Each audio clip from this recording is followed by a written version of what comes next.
Hello friends, welcome to my YouTube channel ITI mentor. बिना time waste करते हुए आज का हम टॉपिक देखते हैं कि क्षेत्रफल और लंबाई से संबंधित प्रतिरोध पर कुछ प्रश्न। उसको करने से पहले हमें कुछ फॉर्मूलेज जो है उसको कंसेप्ट क्लियर करना पड़ेगा उनका।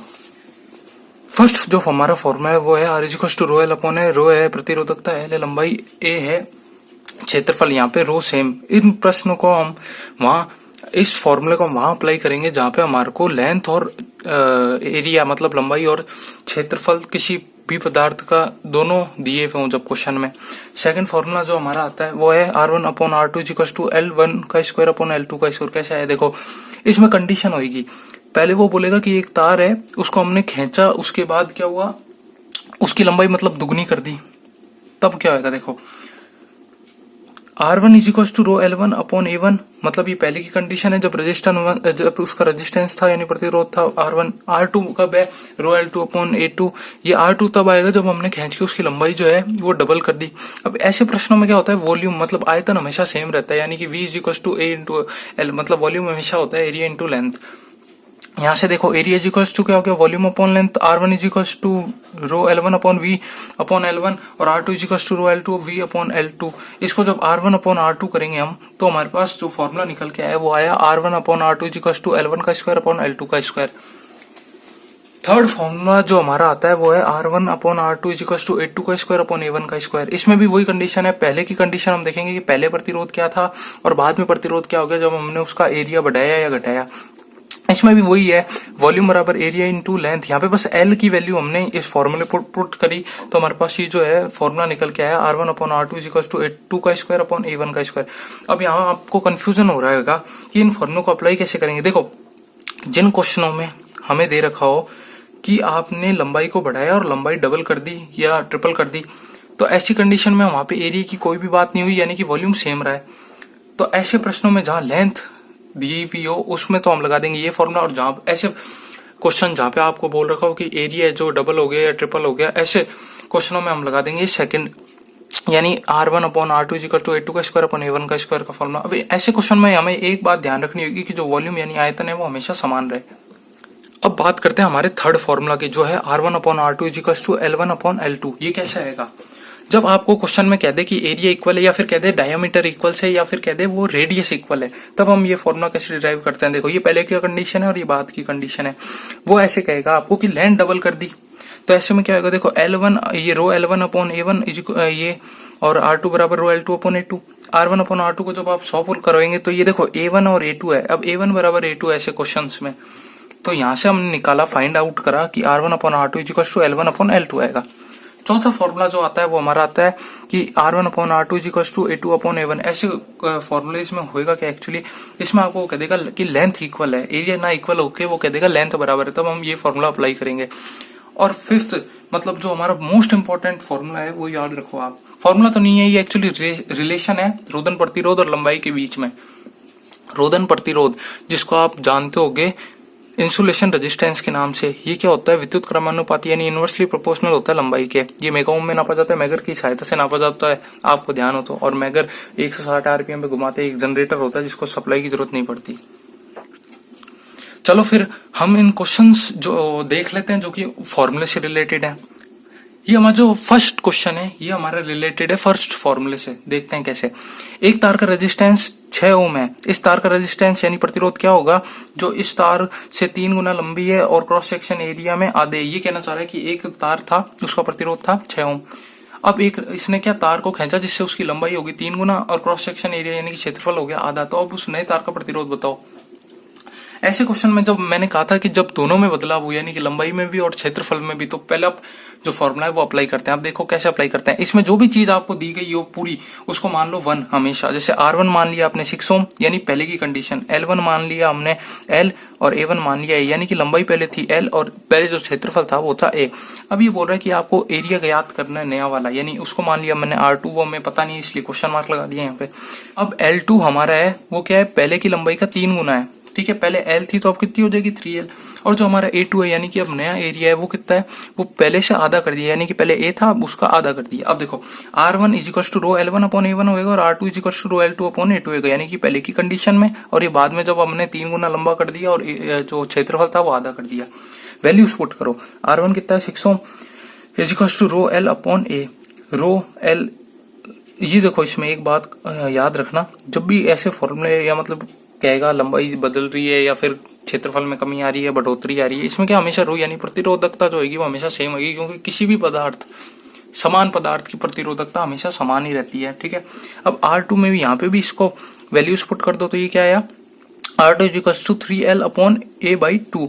अब ये देखो ये 2 है, ये ऊपर जाएगा तो 6 हो जाएगा, यानी कि रो 6L अपॉन A। अब R1/R2 करा, यानी कि R1 की वैल्यू कितनी है 6 upon R2 equals to rho L upon A into A upon rho 6L। ये कट गया सब कुछ, तो 6 अपॉन R2 इजिकल्स टू 1/6 आ गया। यहाँ से R2 की वैल्यू हमारे भाई 36 ओम। मतलब ये हुआ कि जब हमने लंबाई पहले से 3 गुनी कर दी थी और क्षेत्रफल पहले से आधा कर दिया था, तब हमारा जो अब नया प्रतिरोध आया यानी R2 आया 36 ओम। चलिए अब हम हमारा सेकंड क्वेश्चन देखते हैं जो कि रिलेटेड है सेकंड फॉर्मूले से। कैसे, एक सोने का तार लिया हमने, उसको इस प्रकार खींचा गया कि इसकी लंबाई जो है वो डबल यानी दोगुनी हो गई। यदि पहले इसका रेजिस्टेंस यानी प्रतिरोध 2 ओम हो तो इसका नया मान क्या होगा। ये क्या कहना चाह रहा है, देखो इस फॉर्मूले में हमें इसमें सेकंड फॉर्मूला लगाना है। अब देखो कैसे, इसमें क्या क्या दे रखा है, R1 दे रखा है 2 ओम, L1 मान लो इसने लंबाई दे दी, पहले L थी, R2 हमें निकालना है, L2 हमने ये खुद बोल रहा है L2 कितनी होगी, पहले से डबल होगी, पहले L थी तो अब कितनी होगी 2L। फॉर्मूले में वैल्यू पुट करी सेकंड फॉर्मूले में हमारी, तो ये आया 8 ओम। अब इसको एक करने का दूसरा तरीका भी है, वो देखो R1 क्या है 2 ओम, L1 कितना है L, A1 कितना है हमने मान लिया A है, R2 हमें निकालना है, L2 क्या है पहले से डबल। अब A2 क्या होगा, देखो जब हम जैसे मान लो ये पेंसिल है, इसकी लंबाई अभी L है, जब मैं इसको खींच के लंबा कर दूंगा तो होगा क्या, इसकी लंबाई तो बढ़ जाएगी लेकिन इस क्षेत्रफल में कमी आ जाएगी। कैसे, जैसे हम च्युइंगम में उसको खींचते तो क्या होता है, वो लंबी तो हो जाती है लेकिन उसका जो एरिया होता है वो कम हो जाता है। अब यहाँ पे लेंथ डबल हुई है यानी कि एरिया आधा हुआ होगा, तो R1 यानी पहले की कंडीशन में R1 इजिकल्स to row L1 upon A1 और बाद की कंडीशन में R2 equals to row L2 upon A2। यहाँ पे इन सब में अब वैल्यूज पुट करी हमने, तो हमारे को सॉल्व करते हुए मिला कि R2 बराबर क्या आया 4 इंटू R1। इससे एक बात आई देखो समझ में, लंबाई डबल हो रही थी तो ये क्या हुआ, 2 का स्क्वायर है 4। हुआ क्या, जब भी आपको दे रखा हो इस टाइप के प्रश्न में कि लंबाई डबल हो रही है या ट्रिपल हो रही है, तो उसमें होगा क्या, हमेशा जो आपकी लंबाई डबल या ट्रिपल हो रही है ना, उसका करो आप स्क्वायर, पहले जो उसका प्रतिरोध था उससे करो उसको गुणा, वही आपका नया प्रतिरोध आ जाएगा। अब हम थर्ड क्वेश्चन, मतलब जो थर्ड हमारा फॉर्मूला था उस पर मैं क्वेश्चन नहीं करा रहा हूं आपको, वो इसलिए नहीं करा क्योंकि वो सिमिलर है ऐसा। उसमें क्या होगा, देखो उसमें क्या होगा, ये जो हमारा नया प्रतिरोध है ना उसमें एरिया है, तो होगा क्या इसमें आप क्या करो, जो भी आपको दे रखा हो कि एरिया डबल हो रहा है या ट्रिपल हो रहा है उसका करो स्क्वायर, और 1/स्क्वायर इंटू ओल्ड रेजिस्टेंस यानी पुराना जो रेजिस्टेंस था उससे मल्टीप्लाई कर दो, तो आपको दे देगा नया प्रतिरोध। हमारा क्वेश्चन नंबर 3 देखते हैं जो कि डिपेंड करता है हमारे 4th नंबर फॉर्मूले से। देखते हैं कैसे, कि जब दोनों चालक सोने के बने हैं और D1 बराबर D2 है और L1 बराबर 2L2 हो तो R1 व R2 का अनुपात बताइए। देखो इसमें ये कहना चाह रहा है कि दोनों तार जो है वो है सोने के, यानी कि उनकी प्रतिरोधकता यानी कि रो है वो है सेम। D1 बराबर D2 से हम ये समझे कि एरिया भी उनके सेम है। अब L1 बराबर L2, अब L1 बराबर 2L2 से हम क्या समझे कि जो हमारा पुरानी लंबाई थी ना वो अब की लंबाई की 2 गुना है, यानी हुआ क्या, क्षेत्रफल समान है इसमें। अब वो कह रहा है कि आपकी जो पुरानी लंबाई थी, यानी पुरानी लंबाई मान लो इतनी थी, वो अब वाली लंबाई से कितनी है, डबल है। तो फॉर्मूले में हमने जैसी वैल्यू पुट करी यानी कि R1 upon R2 equals to L1 upon L2, तो यहाँ पे देखो L1 कितना है 2L2 है और L2 मान लो आप कि L2 ही है, तो इसको कैंसिल हो गया यानी कि R1/R2 का रेशियो कितना आया 2।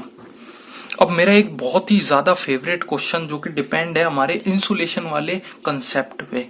देखो कैसे, ये कहता है कि एक 2 किलोमीटर लंबा तार है, उसका इंसुलेशन प्रतिरोध तथा कंडक्टर प्रतिरोध ज्ञात करो, जबकि 50 मीटर लंबे तार के टुकड़े का कंडक्टर प्रतिरोध 2 ओम है तथा इंसुलेशन प्रतिरोध 200 ओम है। ये क्या कह रहा है, ये मेरा 50 मीटर का एक तार है इसका क्या देखो, ये चालक जो है ना, इनका जो प्रतिरोध तो दे रखा है इसने 2 ओम, और इसका इंसुलेशन यानी रोधन प्रतिरोध दे रखा है इसने कितना, 200 ओम।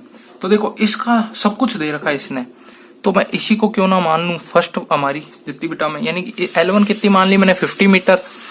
RC1 मतलब है चालक का प्रतिरोध फर्स्ट केस में, यानी कि जब 50 मीटर लंबा तार है उसका प्रतिरोध कितना हुआ चालकों का, वो है 2 ओम। RIN1 का मतलब है इंसुलेशन प्रतिरोध, इंसुलेशन यानी रोधन प्रतिरोध, कब, जब हमारी कंडीशन हो 50 मीटर, जब 50 मीटर लंबा तार है तब इसका जो प्रतिरोध रोधन प्रतिरोध था वो था 200 ओम। अब L2 माना है 2000 मीटर, क्यों, क्योंकि इसका हमें निकालना है जो भी है, जैसे RC2 हमें निकालना था, देखो कह रहा है 2 किलोमीटर लंबी तार का इंसुलेशन प्रतिरोध और कंडक्टर प्रतिरोध हमें ज्ञात करना है, इसलिए मैंने इसको मान ली सारी सेकंड टर्म्स जितनी भी हैं, ये 2 ठीक है। अब RC2 का मतलब क्या हुआ कि कंडक्टर का प्रतिरोध जब लंबाई कितनी हो 2000 मीटर, क्योंकि 2 किलोमीटर को जब मीटर में कन्वर्ट करूंगा तो 2000 मीटर होता है, और R इंसुलेशन प्रतिरोध सेकंड मतलब क्या हुआ, रोधन प्रतिरोध, जब आपका जो लंबाई है वो है 2000 मीटर। अब देखो, अब इसमें कंफ्यूजन क्या होता है यार, इतनी सारी टर्म्स है ना, बच्चा कंफ्यूज हो जाता है कैसे निकालूं। तो देखो आप कंडक्टर को अलग कर लो ना, जैसे कंडक्टर प्रतिरोध को अलग कर लो और इंसुलेशन प्रतिरोध को अलग कर लो। कैसे, कंडक्टर प्रतिरोध पहला बटे में कंडक्टर प्रतिरोध दूसरा, वो L1/L2 के बराबर होएगा। हमने देखा था फॉर्मूले में, पिछले जो पीछे फॉर्मूले पढ़े हैं वो। तो देखो वैल्यूज पुट करो, RC1 कितना है 2 ओम है, RC2 हमें निकालना है, L1 कितना है हमारा 50 मीटर है, L2 कितना है 2000 मीटर, कैंसिल कर तो RC2 आया 80 ओम। इसका मतलब क्या होगा, ये जो 2000 मीटर लंबा आपने तार लिया था ना, इसमें जो कंडक्टर होंगे ना चालक, उनका जो प्रतिरोध है वो आएगा 80 ओम। पुराना कितना था 2 ओम। अब देखो इंसुलेशन प्रतिरोध यानी रोधन प्रतिरोध की बात करते हैं। पहले रोधन प्रतिरोध जब 50 मीटर लंबा तार था तब था RIN फर्स्ट। अब जब इंसुलेशन प्रतिरोध जब 2000 मीटर लंबा तार हो गया तो कितना हो जाएगा RIN2, ये होएगा L2/L1। अभी L2/L1 क्यों आएगा, देखो पिछले मैंने कंसेप्ट आपको बताया था, उसमें मैंने बताया था इंसुलेशन रेजिस्टेंस यानी जो रोधन प्रतिरोध है वो लंबाई के विद्युत क्रमानुपाती होता है, जबकि जो कंडक्टर प्रतिरोध यानी कि जो चालक का प्रतिरोध है वो लंबाई के समानुपाती होता है। यहाँ पे आप वैल्यूज पुट करोगे, जैसे ये 200 या RIN2 मतलब ये हो गया 2000, ये हो गया 50, यानी कि RIN2 इज इक्वल टू है 5 ओम। इसका मतलब क्या है, मैंने पढ़ा है जैसे जैसे लंबाई बढ़ेगी वैसे वैसे क्या होगा, इंसुलेशन प्रतिरोध यानी कि चालन प्रतिरोध घटेगा। देखो क्या हुआ, लंबाई बढ़ी, पहले था 50 अब हो गई 2000, 50 जब था तब था 200 ओम इंसुलेशन रेजिस्टेंस यानी चालन प्रतिरोध, अब लंबाई बढ़ गई तो आया 5 ओम। समझ गए कि कैसे इनवर्सली प्रोपोर्शनल यानी कि विद्युत क्रमानुपाती हुआ ये। RIN2 का मतलब है इंसुलेशन रेजिस्टेंस सेकंड कंडीशन में जब आपकी लंबाई थी 2000 मीटर। अगर आपको ये कंसेप्ट सारे क्लियर हो और आपको ये वीडियो अच्छी लगे तो इसको लाइक शेयर सब्सक्राइब और चैनल को सब्सक्राइब जरूर करें। Thank you.